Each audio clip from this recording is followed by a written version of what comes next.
Bună ziua, dragii mei! Aceasta este tălmăcirea pentru cei din Zodia Leu pentru luna iulie. Numele meu este Camizea de la canalul Camizea 1001 de tălmăciri. Videoclipul este subtitrat.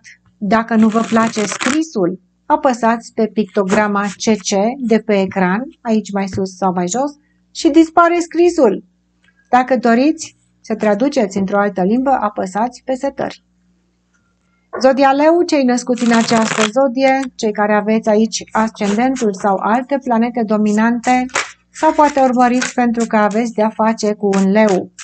Vom începe cu energiile curente generale pentru această perioadă, să vedem ce se întâmplă pentru voi. Iar în partea a doua avem astăzi un subiect foarte, foarte fierbinte și anume ce este de făcut în situațiile de blocaje foarte puternice, blocaje karmice, în care omul a încercat totul și nimic nu mai funcționează, există totuși o rezolvare.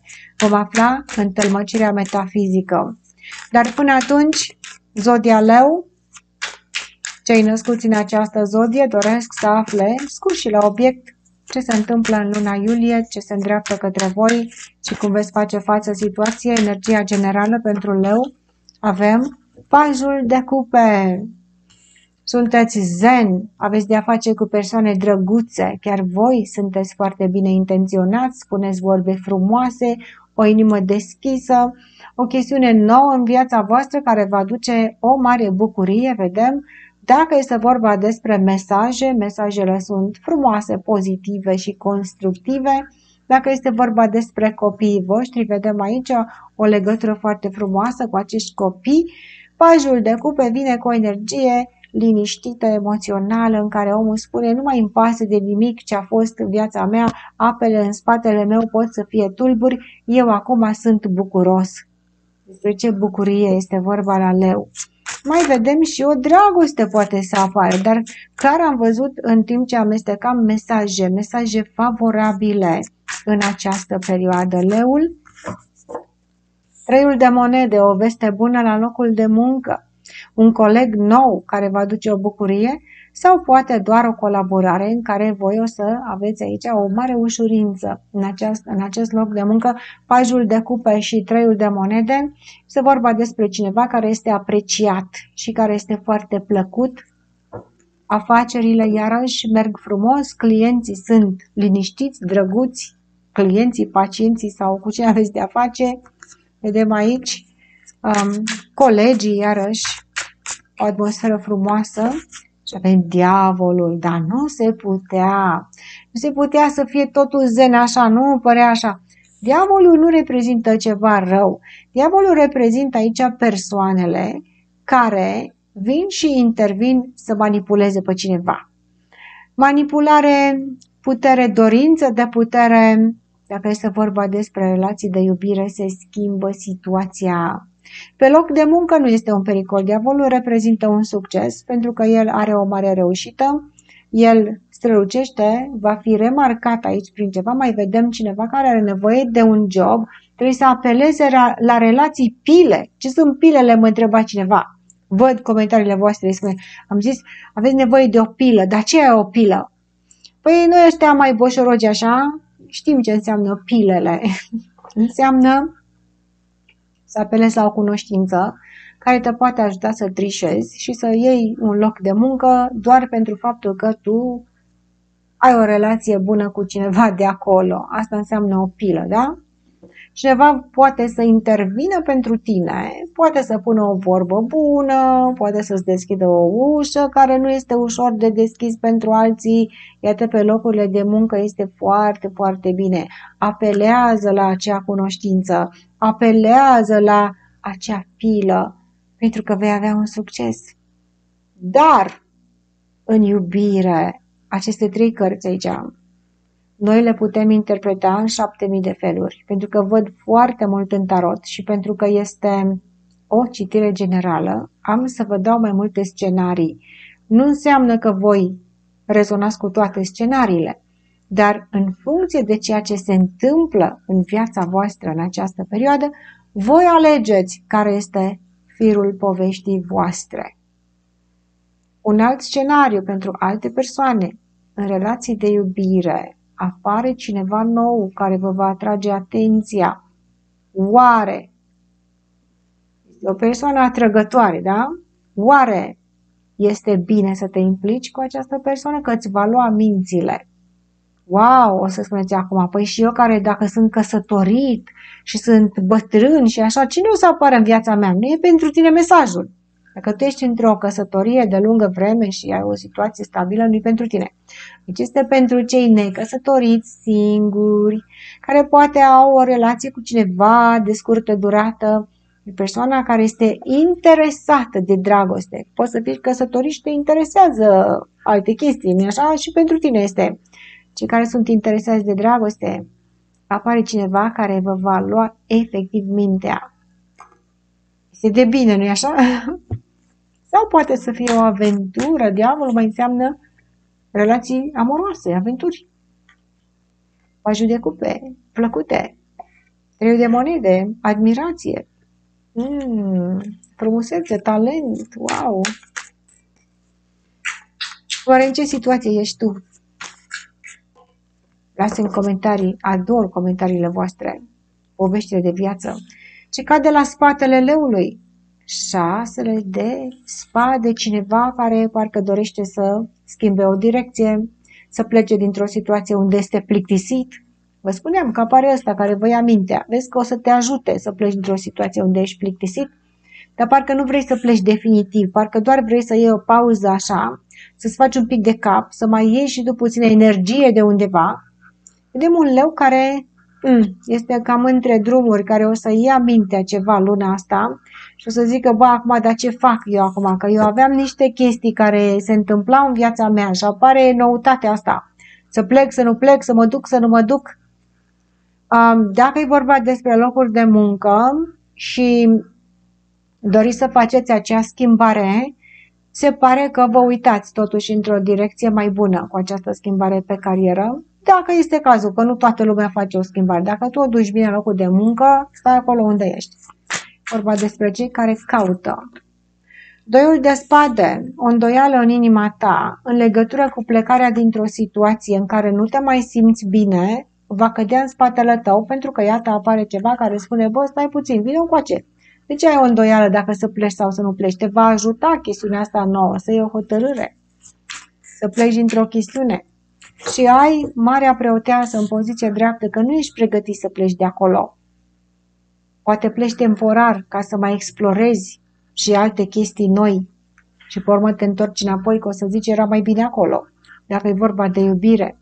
Cred că este o plecare temporară în care leul dorește să exploreze aceste noi tărâmuri, aceste noi, știu eu, amoruri, poate pentru unii dintre voi, și ia o pauză, pentru că are o îndoială în suflet, ceva îl nemulțumește în situația în care este și universul vine și îți deschide drumul acesta.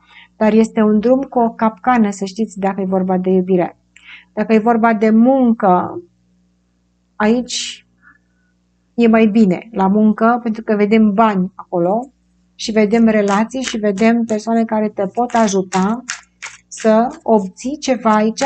N-aș putea să spun necinstit, dar obții un beneficiu aici, datorită influenței pe care o poți avea tu sau te poate ajuta cineva, dacă este vorba de afaceri sau de job.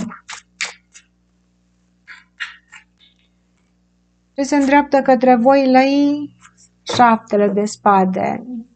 Oportunitatea aceasta nu va sta foarte mult pe lângă tine, trebuie să iei ceea ce este al tău și să mergi mai departe. Dacă e vorba de muncă, o vei lua dinaintea celorlalți. Tu aici vei trișa puțin ca să obții acest beneficiu. Cine este cazul? Nu toți. Sau, dacă nu ești atent, cineva o să-ți o ia ție pe dinainte. Deci foarte, foarte mare atenție pe locurile de muncă, la persoanele care vin noi în aceste locuri de muncă. Dacă ești tu persoana nouă, profită de acest lucru și de acest avantaj, că este avantajul tău. Dar dacă vine cineva nou la locul de muncă și această persoană poate că te gândești că poate nu merită să vină acolo, ai mare grijă cu această persoană. Mare grijă ca să nu ți-o ia pe dinainte. Dacă este vorba de iubire, cineva trișează clar. Nu toți care sunteți căsătoriți veți trișa, bineînțeles.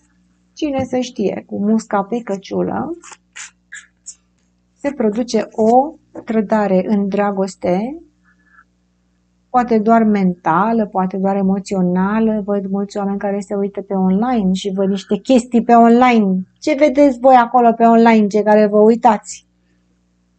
Dacă știi că te uiți, sau tu sau partenerul tău, vezi ceva acolo care nu trebuie, renunțați la chestiunile astea online, că nu este ce trebuie pentru voi. 9 de cupe în poziție răsturnată, cineva o ia pe dinaintea unei alte persoane. Atenție cu persoanele noi care vin în viața voastră, să nu-i lăsați să ia ceva care vă aparține vouă. Și dacă ei apar, lăsați-i așa pe ei să creadă că sunt mai buni, mai deștepți, mai frumoși și voi vedeți-vă de treaba voastră, nu vă băgați cu aceste persoane care apar noi sau care vă propun lucruri noi. Vine cineva și îți propune, cumpără cu tare lucru, ia uite ce frumos este și ți arată așa, vedem 3 de monede, ți arată niște chestii ca să te, cei care sunt, vă oferă, ofertele, iarăși, nu e vorba aici de joburi care le luați, acolo aveți voi o pilă ceva și o luați pe dinaintea celorlalți. Este vorba despre ofertele de vânzare, de cumpărare, ceva care vine și spune, haide, fă acest lucru și ți arată marea cu sarea, îți arată o iluzie, ai mare grijă. Vei fi pus în fața să-ți arate o iluzie. Lucrurile nu sunt așa cum par. Nu cumpăra, nu investi în această perioadă. Dacă vrei tu să vinzi ceva, trebuie să înflorești această ofertă și să faci tu o iluzie persoanei care trebuie să-ți cumpere acel lucru. Iei banii și pleci. Sunt situații diferite. Sper că le înțelegeți. Eu vorbesc foarte repede, dar tocmai pentru că văd foarte mult și viețile noastre nu sunt la fel, fiecare va fi altceva. La fiecare este o poveste diferită. 10 de cupe în poziție răsturnată. Cineva profită de bunăvoința unei alte persoane. Dacă ești tu cel care ai un interes și care apelezi la o relație și care ești favorizat în această perioadă, foarte bine. Apelează, ia ce este al tău. Dar dacă nu ești tu acesta și intră în viața ta aceste persoane care îți arată fabuloase lucruri, ai mare grijă. Mai vedem pe cineva care își trădează în dragoste. Acolo asta este ce să facem. Asta văd, asta vă spun. Nu inventez aceste lucruri.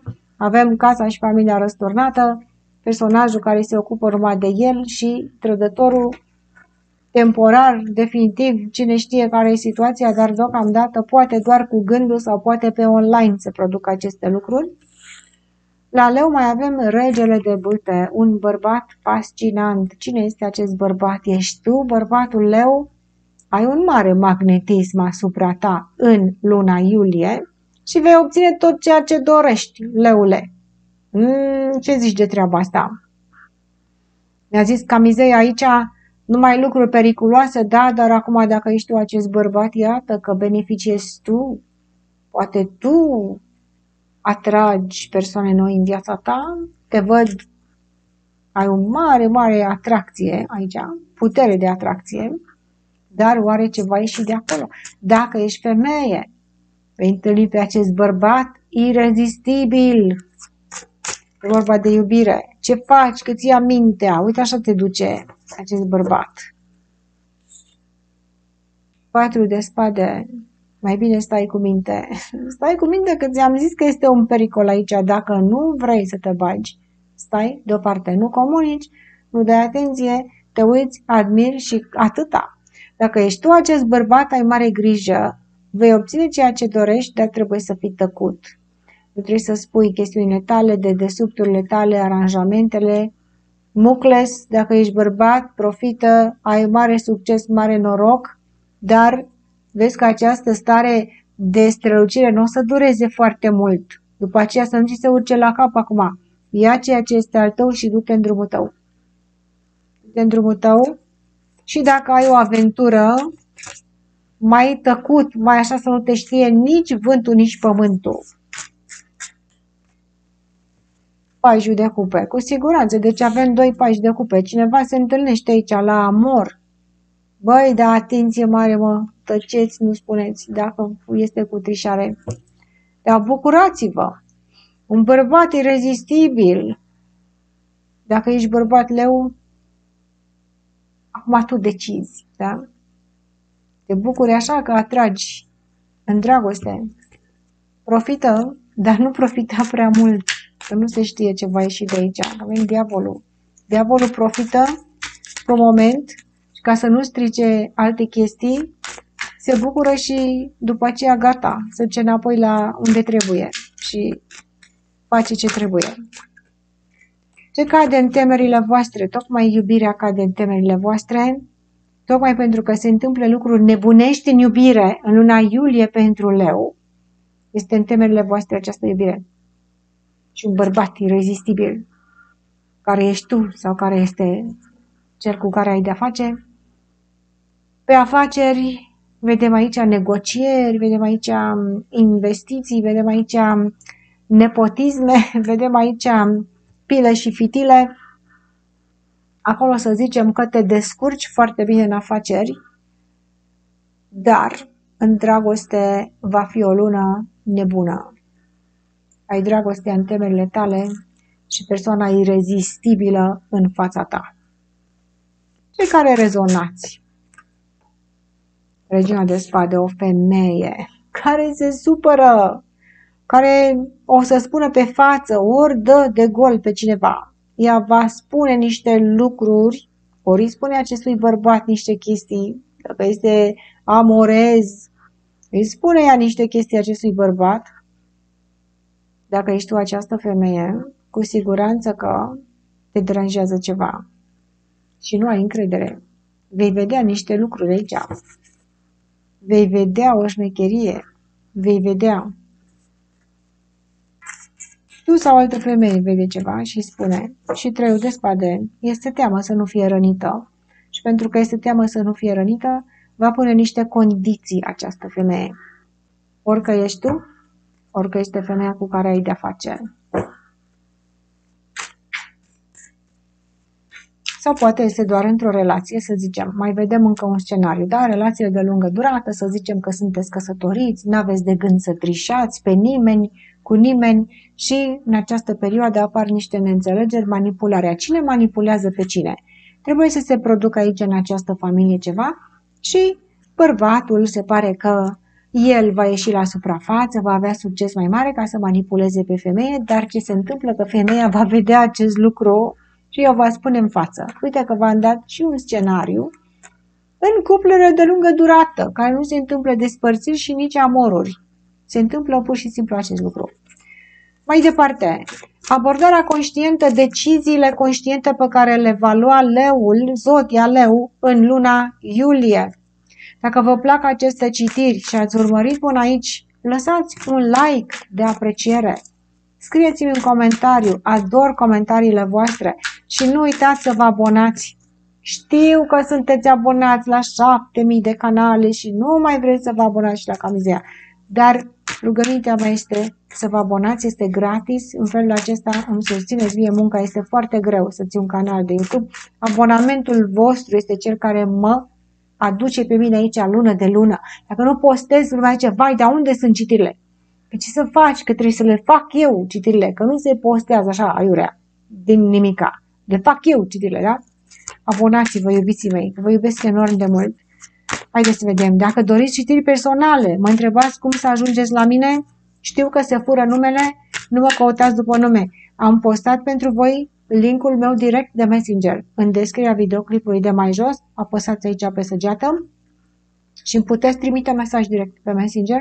Acolo sunt eu, cu siguranță. Ofer citiri personale cu durată și până la 2 ore, foarte, foarte amănunțite, mai lungi, mai scurte, în funcție de cerințele fiecăruia și în funcție de timp, virtual, față în față, bineînțeles. Haideți să vedem. Zodia leu, abordarea conștientă. 3 de monede. Vă mai cade odată 3 de monede. Avem de 2 ori această carte în poziție dreaptă. Negocierea. Negocierea va fi abordarea conștientă, pentru că am avut aici și influențele și manipularea și dorința de putere a unei persoane, vedem că până la urmă se negociază. Și vedem că până la urmă parcă se aleg variantele care să mulțumească pe toată lumea. Poate că acel trădător în iubire nu o să meargă până la capăt cu trădarea, mai ales dacă îi apare ceva pe online aici și se entuziasmează foarte mult. Până la urmă astea cu online-ul nu sunt ce trebuie.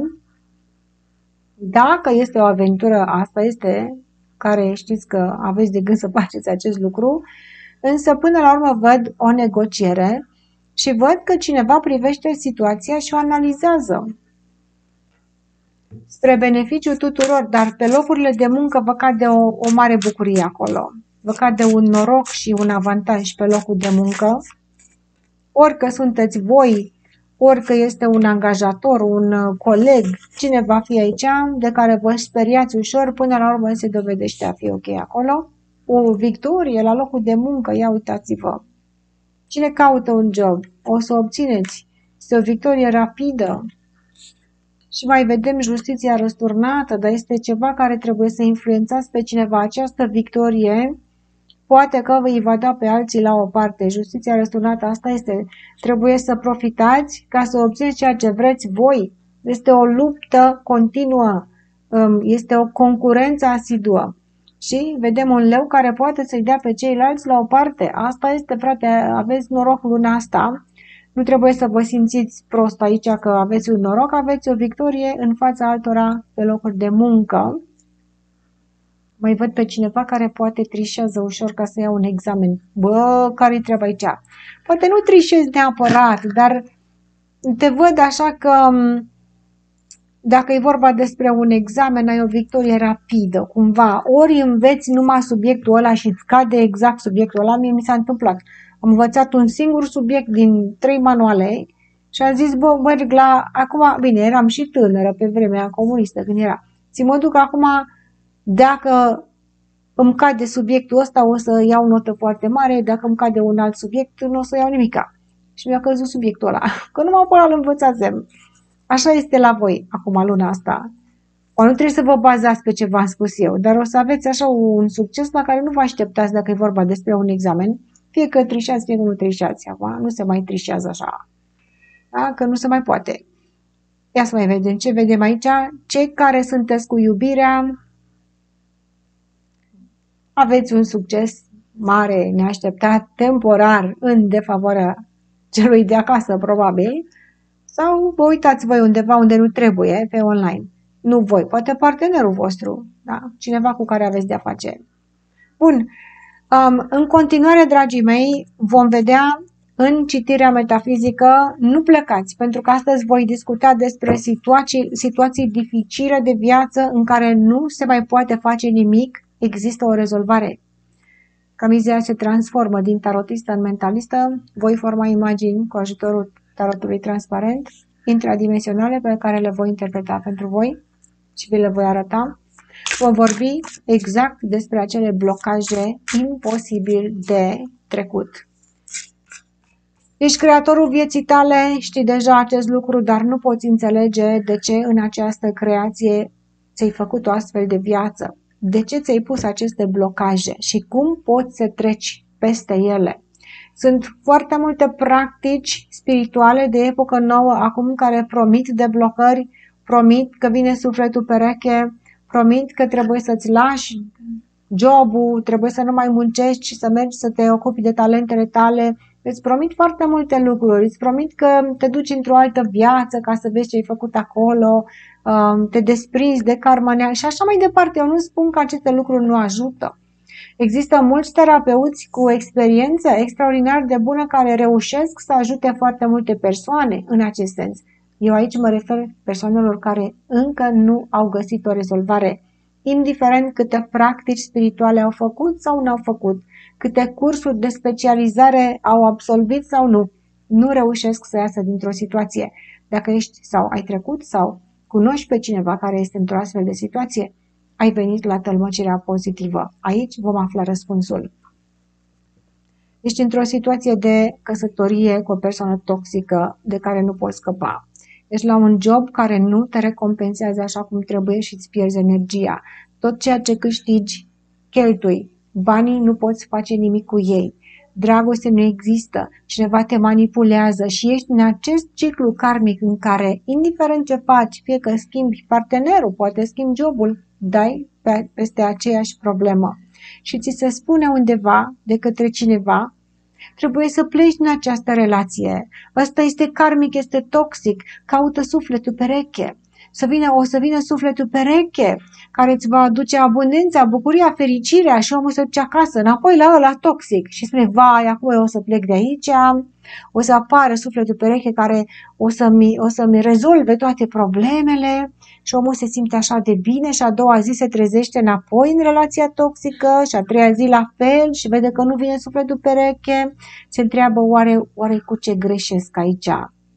Sau spune, vreau să mă îmbogățesc acum, nu mai vreau să muncesc aici, ți se spune, jobul ăsta nu mai e ce trebuie pentru tine, du-te și vindecă oamenii, ia-ți diplome de vindecător, de așa, că așa o să trăiești și tu spui, bă, dar ce să fac, cum să-i fac eu, să-i vindec pe ăștia acum și nu înțeleg despre ce e vorba. Ei, aceste promisiuni pot să te ducă într-o stare de iluzie și pierzi controlul asupra vieții tale. Te trezești în aceeași situație și spui, eu pe unde trebuie să o iau? Pentru că orice fac, nu pot să plec. Există poate situații de abuz fizic, acolo trebuie să apelați la autorități. Există o lege lumească care vă poate ajuta în situații dificile de abuz fizic. Eu nu mă refer la acele situații, ci mă refer la abuzurile emoționale, manipulările, toxicitatea în relații de dragoste și abundența care nu o puteți controla, care o pierdeți printre degete. Ce facem în aceste situații? Omul se trezește din nou lângă cel toxic și spune, eu o să plec de aici. Și vine sufletul meu pereche. Și aștept să vină. Și aștept să îmi apară acele talente despre care tot se vorbește, dar nu văd nicio schimbare în viața mea. Oare este adevărat acest lucru sau realitatea mea este că trebuie să rămân în această relație toxică? Și de unde eram foarte entuziasmat că viața mea o să se schimbe mâine, acum că m-am dus în alte vieți și mi-am rezolvat acolo trecutul și mi-am desprins karma neamului, cine știe ce curățire am făcut, acum gata, totul se rezolvă în viața mea și văd că nu se rezolvă nimic. Ce este de făcut? Toxicul este încă lângă tine, sunt situații de familie în care este o căsătorie, există copii, sunt case, sunt situații în care nu te poți desprinde de acolo să pleci peste noapte. Și sufletul pereche nu umblă liber așa prin lume căutându-te pe tine cu banii după el și cu dragostea în buzunar. Nu se întâmplă aceste lucruri. Ce poți face tu dacă de ani și ani de zile te confrunți cu aceeași situație toxică, este să încetezi a mai analiza pe cei din afara ta. Pentru că nu-i poți schimba. Pentru că nu poți manipula tu ceea ce se întâmplă în viața altei persoane, dar te poți schimba pe tine. Îți poți manipula ție energia pentru a te schimba vibrațional. Doresc să vină acel suflet pereche, bogat, frumos, deștept și liber. Dar eu rezonez la victima. Aștept să vină acest suflet să mă salveze. Erau poveștile acelea în care făt frumos venea și o salva pe Ileana Cosânzeana. Dar Ileana Cosânzeana nu era o victimă, ci era o prințesă. De aceea venea făt frumos să o salveze, pentru că ea era o prințesă. Dar tu, dacă ești o victimă și nu ai nicio ieșire și aștept să vină făt frumos să te salveze, s-ar putea să aștepți degeaba.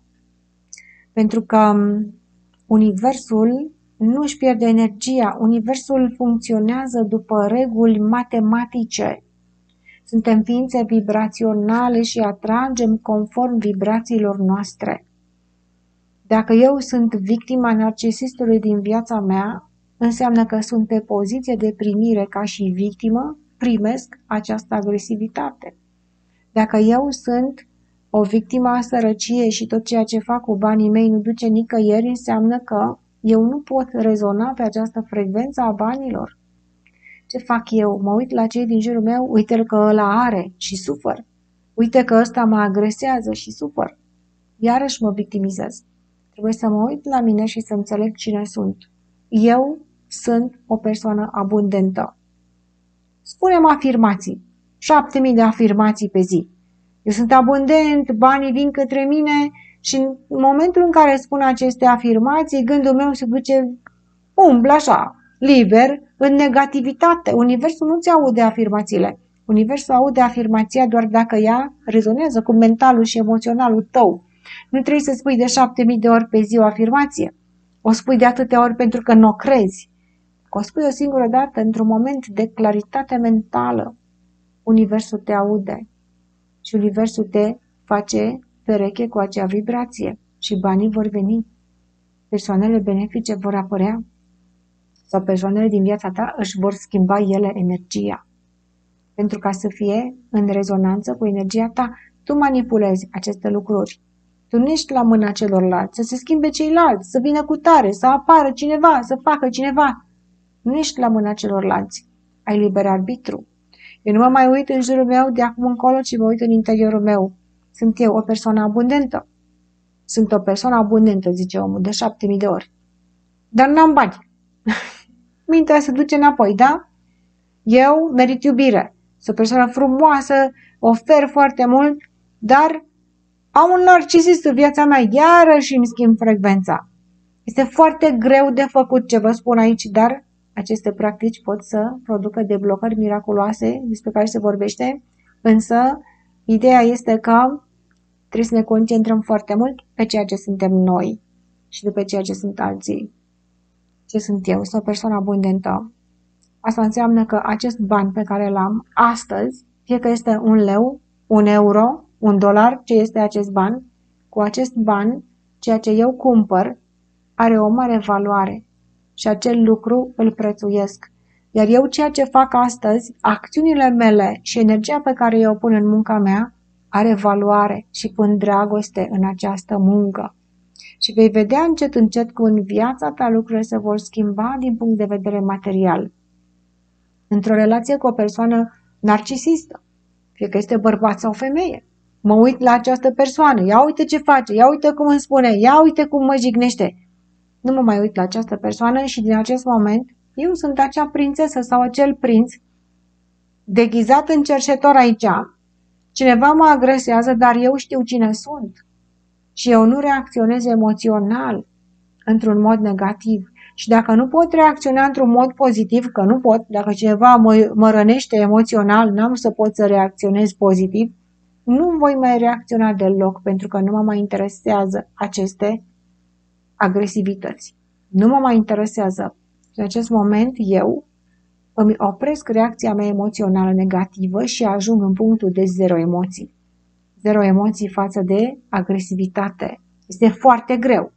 Vă spun, sigur este foarte greu, dar în momentul în care ajungi la zero emoții îți vei da seama că tu poți să naști o emoție pozitivă. Nu poți să o naști din negativitate, dar o poți naște din neutralitatea emoțiilor tale. Curățăm emoții negative și vor apărea emoții pozitive. Și în momentul în care vine agresorul și te agresează și tu naști în inima ta o emoție pozitivă, mă simt foarte bine. Trimite-mi universule toți agresorii ăștia emoționali acum ca să am de-a face cu ei. Haide, trimite încoace spre mine și fie că am doar 3 lei în buzunar, o să cumpăr lucruri de valoare cu ei. Hai să vedem care-i treaba. Să vezi tu că universul o să spună, wow, persoana asta o să-i dau abundența acum pentru că valorează abundența și o să-i dau posibilitatea să-și exprime emoțiile cu cineva cu care poate să facă schimb de emoții într-un mod pozitiv, pentru că această persoană emană emoții pozitive. Ce ne spune tarotul pentru leu, zodia leu, luna iulie, mentalul vostru? Ia să vedem, aveți roata destinului pe mentalul vostru. Vă gândiți la o schimbare pe care trebuie să o faceți mentală. Dar în fața voastră mai văd niște chestiuni negative la care vă gândiți. Vedem ce este cu aceste chestiuni. Trebuie să le puneți la punct prin acțiunile voastre. Acționați pe gândurile acestea negative, vi se spune. Ai un gând negativ, o grijă în legătură cu ceva. ce faci tu pentru a rezolva această problemă. Și acțiunea, bineînțeles, a pune la punct lucrurile va schimba situația pentru tine. Deci acțiunea, și avem câmpul înverzit pe care stați, este o perioadă roditoare care apare în viața voastră, ori emoțional, ori material. Această perioadă roditoare depinde de rezolvarea unor probleme existente în viața voastră, asupra cărora aveți o imagine negativă. Trebuie să schimbați modul de gândire despre problema care vă frământă, ca să puteți trece la acțiune, să o rezolvați și apare, iată, un ciclu de abundență în viața voastră. O acțiune trebuie să faceți voi. Dacă care e acțiunea, o să întrebați. Nu putem să spunem la toți la fel.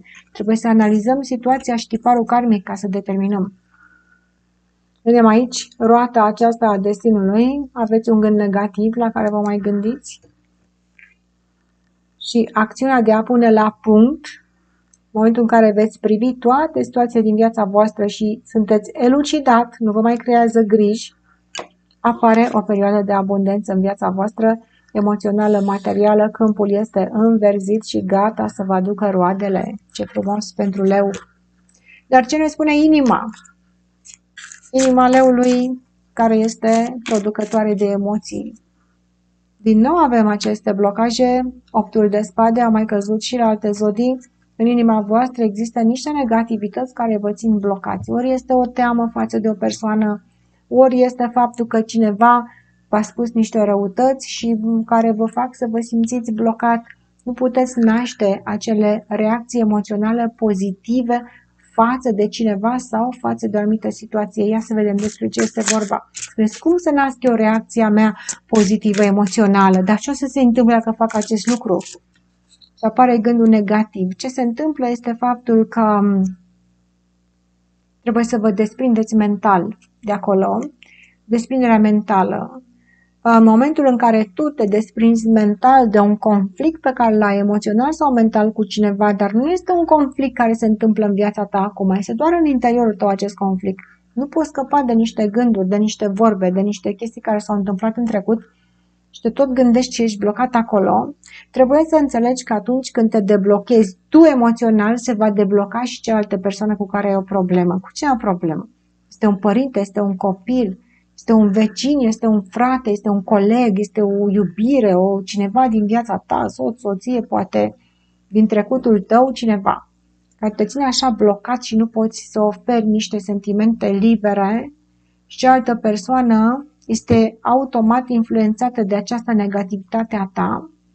Vei vedea că în momentul în care tu te eliberezi, se eliberează tu, aveți puterea să schimbați pe cineva din viața voastră cu schimbarea energiei inimii voastre printr-o acceptare și printr-o desprindere de gândirea negativă, vă eliberați emoțional și se eliberează și cealaltă persoană. Este fabulos acest lucru.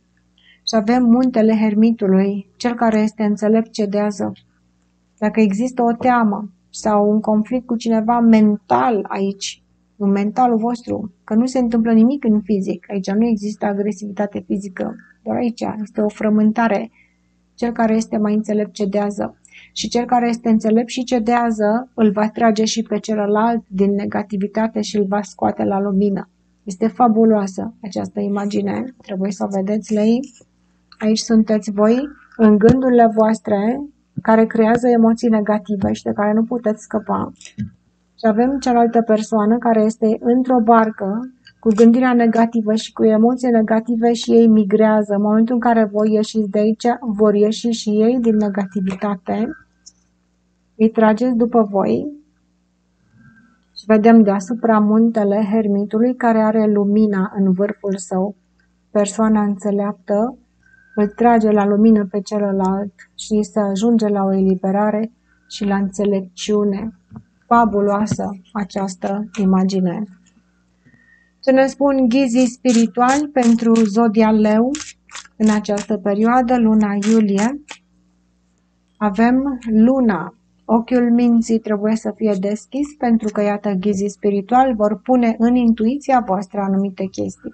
Și vă întrebați de unde mi-a venit această idee. Iată, ghizii spirituali vă ghidează. Și avem asul de spade, este vorba despre o hotărâre care vă este greu să o luați, veți primi o claritate mentală. Și o să spuneți, nu știu să rezolv, anumit lucru este imposibil, deschideți mintea. Spui, dacă eu nu știu să rezolv, nu înseamnă că nu există o rezolvare. Acest lucru se poate rezolva și eu trebuie să aflu cum. Te vei duce să te culci și vei dormi sau vei face o meditație sau te vei liniști. Nu te va mai preocupa că nu poți rezolva acel lucru și vei lăsa așa o liniște. Și atunci îți va veni ideea fabuloasă. De unde? De la ghizii tăi spirituali îți vine. Mergi la culcare noaptea și dacă ai o problemă care nu știi să o rezolvi, deschideți mintea și spune așa, vreau să găsesc rezolvarea și a doua zi te vei trezi de dimineață și parcă te vei simți un pic mai elucidat. Ghizii spirituali vă accesează subconștientul. Dar trebuie să fiți deschiși. Trebuie să înțelegeți în subconștientul vostru că există o rezolvare pe care voi poate nu o cunoașteți. Dacă spuneți, eu nu pot să fac, eu nu știu să fac, n-au cum să vină ghizii spirituali. Spuneți, da, cred că există o rezolvare pe care eu nu o văd și sunt deschis să primesc îndrumarea. Avem regele de monede. Este o chestiune care vă va aduce un mare succes. Veți întâlni persoane binevoitoare care vă vor ajuta fabulos aici. Universul vede de unde vine ajutorul, dar pentru că voi nu vedeți și blocați aceste lucruri, Universul nu poate să faciliteze apariția acelor persoane în viața voastră, decât dacă voi lăsați aceste blocaje deoparte și vă deschideți mintea. Vreau să văd cum pot să rezolv o chestiune. Nu știu, dar vreau să văd, vreau să aflu. Oamenii din jurul meu poate sunt toxici, dar știu că există și persoane pozitive. Unde sunt aceste persoane? Am să las liber, da? La liber această energie să le găsească Universul. Și Universul lucrează pentru voi și va atrage în energia voastră persoanele care vă vor aduce un ajutor fabulos. Avem aici luna care are ochiul minții deschis. Aceștia sunteți voi și avem ideea fabuloasă care vine, iată, prin ochiul minții din partea Universului pentru rezolvarea unei probleme și cu această idee fabuloasă și de blocare mentală atrageți persoane benefice, avem regele de monede, atrageți și aceste persoane benefice sunt, iată, îndrumate de ghizii spirituali, care le dau idei să vină către voi. Așa funcționează legea atracției universale. Eu sunt pe poziție de primire a ajutorului, a abundenței și rezonez cu această poziție, pentru că sunt pozitiv și știu că se pot rezolva anumite lucruri, atunci persoanele care sunt ghidate de către univers să vină în viața ta vor fi exact ceea ce trebuie. Persoana potrivită la locul potrivit. Dacă ați urmărit până aici, Zodia Leu, lăsați-mi un comentariu ca să mă bucur și eu de acest lucru. Vă mulțumesc din suflet. La revedere!